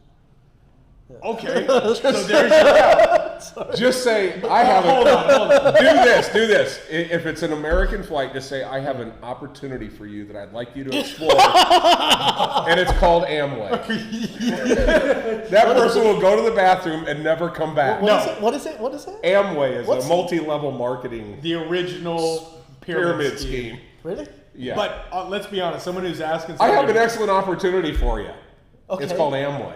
I don't think she was smart enough to understand. No, I was she going to would've offer bought- you to get into the... No, see, that's who would have been in it. Oh, yeah. She would have been on She it. would have been like, I've been in Amway for 16 years. No, Liz. Oh. Hang on. Did you say the guy's name is Mark Tupperware? Mark Tupper. I was going to say. Mark Tupper. Mark Tupper. Yeah, good guy. He lives in San Jose, Costa Rica. Good guy. Holy shit. Fun I guy. would just say... Really funny. you could just go with it and just come up with the most obscure story. Like at one time, we pulled in a very nice car at Twin Peaks in Addison. You know the place with the opening. With the and girls. then- He's with the married, man. girls. Don't point at him No, like he doesn't. that. No, but they have cigars there. So, so me and my friend pull in, and we're known to kind of mess around a little bit. Really? So the girls come up and they see the nice. We had an Aston Martin, so they saw the nice car and everything. They're like, "So what do you guys do?" We said, "Well, we're retired inventors. Construction. We've invented some things." And the girl's like, "Well, what did you invent?" And I said, "I invented the glue that holds Post-it notes together." And she's like, "Really?" I go, "Oh yeah, it's loaded." And I said, "But he's the guy that made all the money." He goes, "Yeah, I invented the dial tone for the phone." Oh my God. So they believe it, of course, because you've seen the girls. There's no rocket surgeons over at Twin Peaks. So, I mean, but yeah, so if you just take that story and run with it, I invented the adhesive that holds Post-it notes, and then just start telling the story about how the molecular connection happens and stuff. Yeah. Oh, Dave, that doesn't work because that gets them more interested. it does. It does. But you're never going to see him again. At least you had some fun. It's true. So, the Scotch, but, they're asking what's your favourite colour, and, I don't know, just something, guys, because I feel like this happens to me a lot where I get drawn into conversations where I'm just really not interested. You know what? Was she an American? Yeah. It's your accent. Mm-hmm. It's your accent. Yeah, but I'm not saying anything interesting. I'm hungover. It doesn't matter. Doesn't matter. Say my favorite color is blue. It's not blue. Exactly my point. You're contrary, and it's perfect. That's what broads want, right? Yeah, You might as well run down this path. Yeah, exactly. Well, Yeah. no, probably Sorry, not. Ron. My wife might be watching. Yeah. Yeah. No. Jake says start watching porn. Life lessons from the Frakes. Battery's dead. Life lesson number 3. It's a small book. It's like all the a pages small are one. blank. Who said watch porn? Jake, said well, that? balls. Jake Powell. Jake He Powell. said Okay. watch porn. Can you give this cigar to him, please? Okay, I got that. I'll put this in your locker. All right. So, chap, I hate to tell you, but as someone who's not from here, I don't want to get arrested upon landing. And I think watching porn might be one of those things that offends. I guess would be covered by the First Amendment. Yeah. Yeah, you're Yeah. covered. If you You're say covered. say now say this in your best American accent. Don't. I know my rights. How do you say that? I know my rights. That's pretty Oh good. yeah, no. That's pretty You'll solid. be fine. Yeah, you'll be fine. Okay. And the police like, why are you watching this? Just keep saying I know my right. I know my rights. What is it? The most offensive porn I can find, like double penetration. Or something. This is very sorry, Yvonne, who's watching from Wisconsin. Yvonne's like, yep. Yep, that's actually.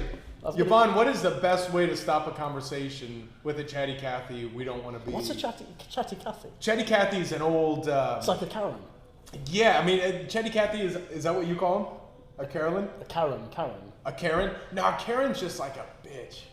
But Yeah. a chatty Cathy is a doll, is an American doll who is like a wind-up doll, pull string type of deal. just talk. It just talk. Yeah. Talk. So that was a chatty Cathy. So those who just don't stop, we call them chatty Cathys. Okay. Yeah. That was it. Yeah, that's Yeah. what you got. I'm curious what Yvonne comes back with. Sorry about the whole double penetration thing. Hey, listen, I'm not the one who remembered that, man. I can't believe we still have people What's watching. amazing is, as long as we've been on, we're picking up people. Yeah, I know. I'm watching. I'm waiting for this to dip. People are so we can sharing get this, off going, here. "Hey, they're really getting out into the weeds right Hey, now." let's have another scotch. There's only a bottle left. Oh my god. But the chatty Cathy, she said she was a gymnast, and she started talking about that. But I don't know anything about gymnastics necessarily, and I wasn't interested. I was like, She was like talking, Americans are suckers for accents, though. No, it's Yeah. not, man. I swear I was hungover and I couldn't even string 2 sentences together. Doesn't matter. Yeah, that's right. I mean, the way I say "good day, mate" on Saturday, everybody thinks I'm from Australia. Yeah. Yeah. No. I got a funny story about Australia. Okay. This seems like the point of this. This seems like the segment of Akhil's funny Australian story. One of my friends manages money for people, and he's a successful guy. He's a little bit smart, and this is 100% true. Apparently, it happened, which makes it even more funny. So he was going to Sydney, and he was being sent by his bank or his fund to go to Sydney to do some stuff there with the miners. And he had a visa and everything, and it was great. So he goes up to customs, and they're reviewing all the paperwork, last line of defense, right? And the customs officer said to him, "Do you have a criminal record?" Now, I would say no, but he said, "Well, I didn't know it was still a requirement to enter this country." Guy started laughing. He said, "Ha ha, funny." Got strip searched. Oh shit! Straight out strip search. Yeah, they put a glove on it. They said, "Come over here, son." Yikes! Put on a glove. So good. Glove is bad. That just that's just it. And if that happened to me, I wouldn't tell anyone.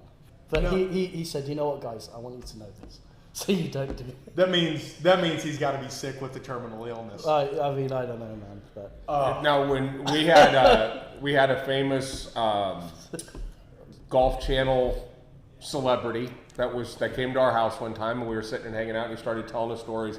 famous golf stories, and he told a story about a famous Australian golfer that had Greg Norman. a very, I didn't say it, but he had a very large yacht. It's Greg Norman. And him and a couple other players may have had a bunch of people on the boat, young ladies that weren't necessarily married to. Oh God. So Thank you. as they pull the yacht into the Bahamas, they get a call to the boat that says, we need to get Greg on the walkie-talkie. So they get Greg on the walkie-talkie. So it was Greg. And he says, they informed him that his wife and the guys that were on the boat with him, they all got done shopping early, and they're sitting at the dock waiting for the boat to arrive. Oh, you throw them over. So this guy, Greg calls the president of the Bahamas and says, you need to send a bunch of official looking guys in there and say that they have to leave the dock, that there's going to be a drug bust. And all of the wives had to leave so that they could dock the boat and unload the visitors on the boat out the back door. I know Greg's not watching, so he's not gonna, this isn't going to upset him. But, and if it does piss him off, I've always wanted to talk to Greg Norman anyway. So I think this will be your cigars on us, Greg. Does he buy cigars here? No, but he should. Yeah, hopefully he does now. Yeah, now. Yvonne's coming in. Do the headphones or earbuds? You said you didn't have anything. No.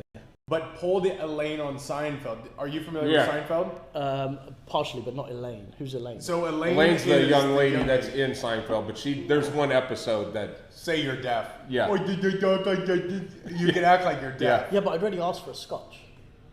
Put the earphones in and just start knocking your head like you're listening to Those AC/DC. type of people, from time to time, we'll have newcomers in the lounge where I come in and I'll put my headphones on, my cans on, and they'll just walk up to the table and just talk right at my 45 degree. And I'm going, I'm not fucking listening to you. Okay? These are on for a reason. I'm not playing music. This is just my... Yeah, just to kill So the time. that type of person, I think, would talk right through your earbuds. I didn't have any. But What are you listening? What are you listening to? That's what they'd go after. Buy some earbuds. Yeah, I need to. Oh, you gotta come. I still think I go with the COVID thing myself, or the sign language. But I think either one of those. But the thing is, that's probably illegal because you can't board planes when you've got COVID. So. Yeah. Well, actually, yeah. Details. See, you're getting into the weeds. Yeah. You gotta. But my lawyer's from Dallas. So If you just got on the plane and just sit down and go, I can't believe I got on here. I am on the terrorist watch list. And I got on. And you're just brown enough. Yeah, I know, exactly. I just need to grow my beard out, you know. I'll be like, Larry Adams saying every time someone new comes in, I should take a sip. All right, I'm for that. Go ahead. Start sharing it up, Larry Adams. Yeah. Every new one comes in, I'll take a sip. I'll just take a phone call going, Osama, is that you? So now so Cigars 101 has become a drinking game. Oh, sorry. Every new person that comes in, sip. Yeah. Yeah. I think this is pretty cool. I think we need to make... Yeah, Akhil, seven people have come in, so I'm so you're way behind. Oh. 7 people, shit. Yeah. What's the most funny Chug thing, it. the funniest thing that's happened to you guys? I want to hear this. Now put that into context. The funniest thing, what are you talking about? In the lounge, like with customers. Ooh. I mean, there's got to be some interesting. We've had some things that weren't funny at the time, but afterwards, like Outrageous? the dude that brought in like 50 wings from Wingstop and then threw them all in the ashtray when he was done. That's not that funny. That's a dick move. That was a dick move. Here's what happened. All right, here. I got one. Okay, so we have an FC Dallas game, right? FC Dallas, That's our football, soccer. Football, soccer. And we had a gentleman who came in, and it was a father and a son. You could tell. The father was maybe, we'll call him 70 years old. 70-year-old Latino gentleman came in, didn't speak any English. The son spoke a little bit of English. He was maybe in his 40s. And he came in with this distressed look on his eyes. And you can tell when someone has an issue when someone brown looks very white. And their eyes are like this. And they said, "Where's the bathroom?" In a very broken way. "Where's the bathroom?" And I went, "That way." That away. So that goes perfect, no problem. They go in, they go out, they use the restroom, no problem, adios. Later that night, it's time to break down, right? So you break down, you get everything closed up. At this time, we didn't have the Glad bags that were white, we had translucent bags. What I found in the trash bag at that night appeared to be a melted Snickers and a pair of underpants. To which I pulled up and I went, "Ooh, And I checked, and I picked it up, and there is this guy who obviously shit his pants in the parking lot, came in as an emergency, went to the bathroom, threw away his underpants, and then I had this whole, plaid, they were blue and white plaid boxers, and just had streaked the whole thing. So that is probably the most outrageous thing that I have seen. Jake is reminding me of a dick move that I did just last night, and he hashtagged it dick, was I gave him a cigar that I didn't really 100% realize was a sweet tip cigar. Wow. And here's a new one. Here's this purist. Wow. And I may have given him a sweet tip cigar. It was unknowing. I honestly didn't really know as far as I know. Oh. But yeah, that's pretty weak though. I mean, I had a Mexican guy shit his pants and waddle his ass. I mean, I think that's up there, man. I'll be honest, that's up there. But yeah, I don't think that's quality. You're not in the day to day, and the stories you would tell about Outrageous probably aren't as funny to everyone else. No. Because I did an event once where, this is back when I was raffling watches, and this homeless man came into the shop, crackhead. At first there was two doors, one at the back, one at the front, and so the air could go through. And this stray dog's going up and down. Stray dogs? What lounge are you in? So these guys can it was a very, very known lounge up in New Hampshire. Okay. Okay. I'm not going to say because the guy who owned it wasn't there at the time, and if he was, he probably wouldn't have allowed this. What, the stray dogs or the homeless guy? There was a homeless guy who sold a Rolex, a crackhead who sold a Rolex to one of the customers. He sold the raffle Rolex to a customer. No. He sold his own. He's like, hey, we want some crack? You got this? So one of the customers bought a Rolex for, I think it was like $100 or something. It was a legit one. Oh, Folex. No, it wasn't a phone. And then the guy's like sitting there, he does a poo outside the shop. Just hangs around there, and the customers are giving him cigars and He does a poo outside the shop. I'm going to use that for the rest of my my life. life. He did. Yeah, I mean, that's class. I met this American football player once actually, and I didn't know who he was because I don't watch American football, but of course generally. But my rep told me, it was on the off season apparently, and he told me, give the cigar to that guy, but when you give it to him, tell him not to drop it. Okay, so I go up. He's a receiver. It was Jay Cutler from the bit at the time. Jay Cutler with the Bears. Don't drop the football. Oh my God. So I don't know who this guy is, man. You know what? I give it to him and everyone cracks up, and he looked at me funny. Okay, so that rolls in slightly. JP, I'm going to give him some airtime here. Talk about the time that you and Ty went to a lounge in Vegas and had a rather unusual homeless encounter outside of the lounge. Yeah, that one was interesting. We were at the Las Vegas Cigar Outlet. So you just went ahead and just dropped the lounge name. Well, giving them promotion. Okay. Giving them props. Yeah, that's Harry. But as we're pulling in, Okay. we see all these little small tents along the fence on the side of the road. We weren't in the best part of town. Yeah, it's not. And so, of course, it's 153 degrees, and they wanted me to do this show that they did when we were in town for the show. Ty was there, Elliot was there, they're sitting, and they have the shot of this door, and I'm on the show, doing this show, and I looked over and I seen this guy, but clearly a homeless guy, wearing very baggy sweatpants. Thank you, buddy. Kind of a shirt that looked like he was mauled by a grizzly. I mean, it was just kind of strips of stuff holding on. But he was kind of walking back and forth in front of the store, and then he was sticking his head inside the door, and he was holding a cell phone up to his head. The only problem was he didn't actually have a cell phone, and he was carrying on a conversation with his left. Now listen to this part. He's carrying on a conversation with his left hand. He's in the doorway of this shop. He's carrying on a conversation with nobody, with no cell phone in his left hand, and taking care of business with his right hand in the doorway of this thing. And my friend Ty and Elliot, who you've met Elliot. Elliot is the fine dining guy, you know, goes to all the finer places in the world. He's sitting there going, oh my God, where are we? I mean, it was, you know, what happens in Vegas stays in Vegas, I guess, but How have we not lost any viewers? the show has gone from G to R, I have Larry another Adams one for said. you. I have another one. Okay, before you do that, here's what Cigar Newbies from Sean Rads. Let's see. Cigar Newbies has gone and done cigars, scotch, cigars, more scotch, travel, double pen, poo, and now wanking. Love it. What's your point, Sean? Yeah, Share it with your daughter, Sean. All right, you got another one. I've got one. And So- Sean has the most obscure shit that comes in, so this is all right in his lane. Tony Gallant coming in from Souk, British Columbia. From British Columbia, up there, eh? I got it done in Canada once. I'll tell you about this later.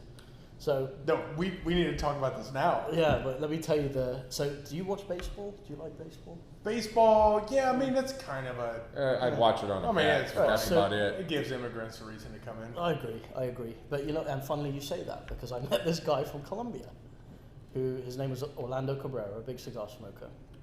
Good guy, by the way. I really like him. Sorry, buyers.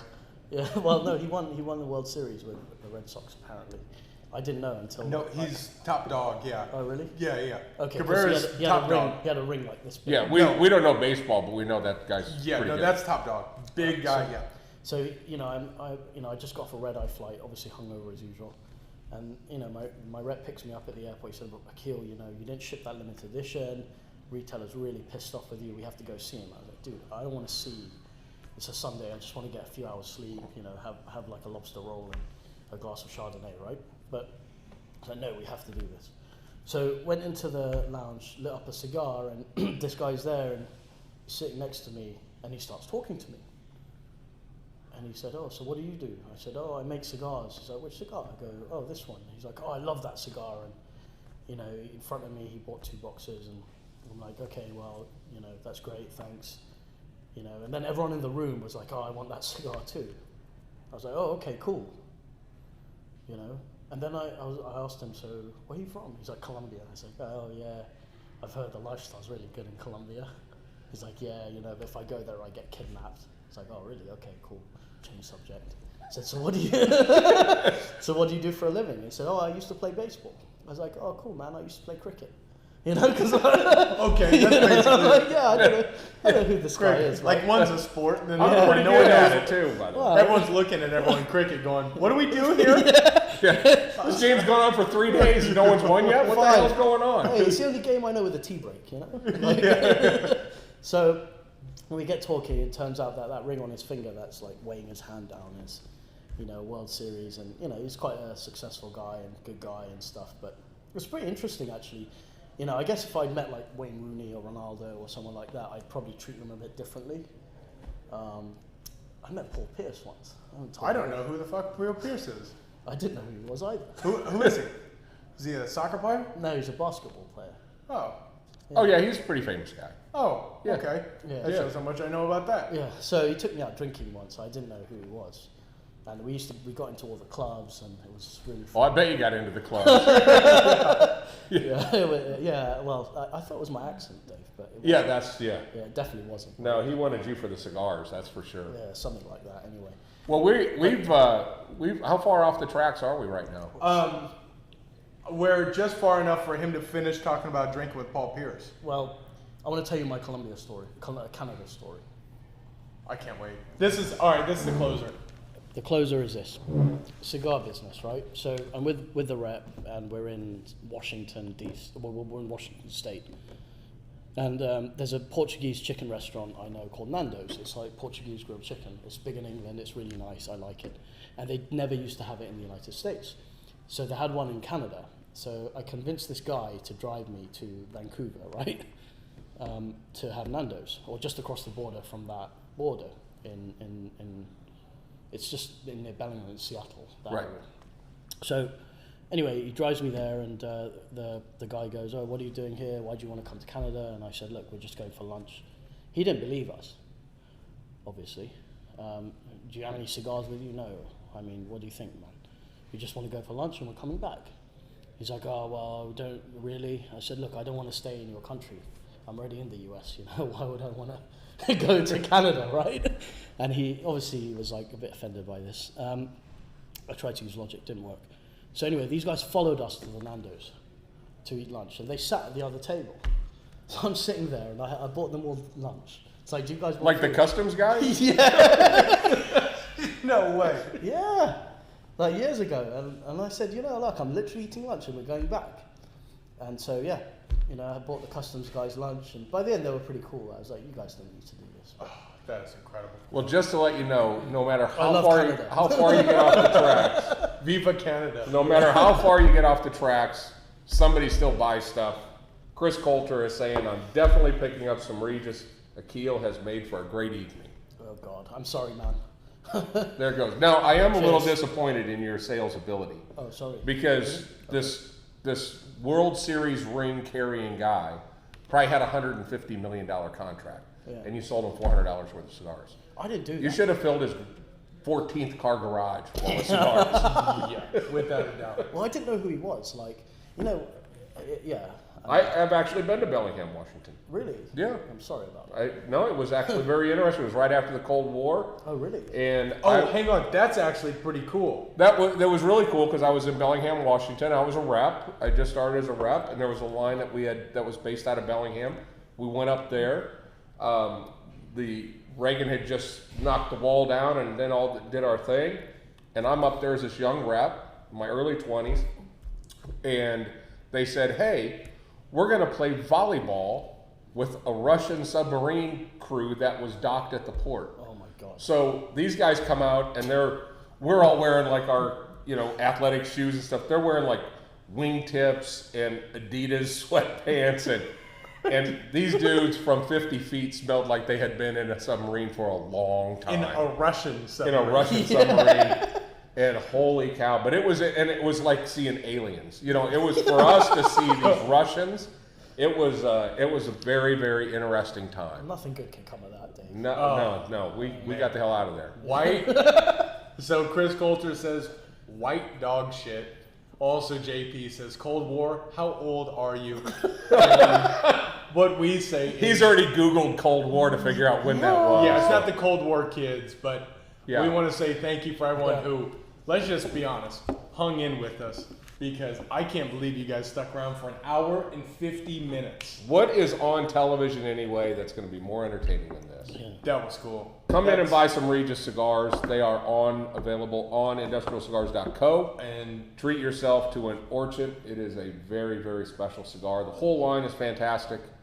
Akhil, you've been great. Little slow on the drinking. I'm a little Yeah. surprised based on your raging alcoholism that you talked about. I try and keep it together for you, Dave. next time we'll knock the wheels off. Yeah. Yeah. Yeah, there you go. Thank There you go. you. So look forward for an event with Fish. We're gonna get behind the scenes and blur his face out and make him sound like his wife. Yeah. Yeah. Can you put the box on the eyes? I think? Too late. This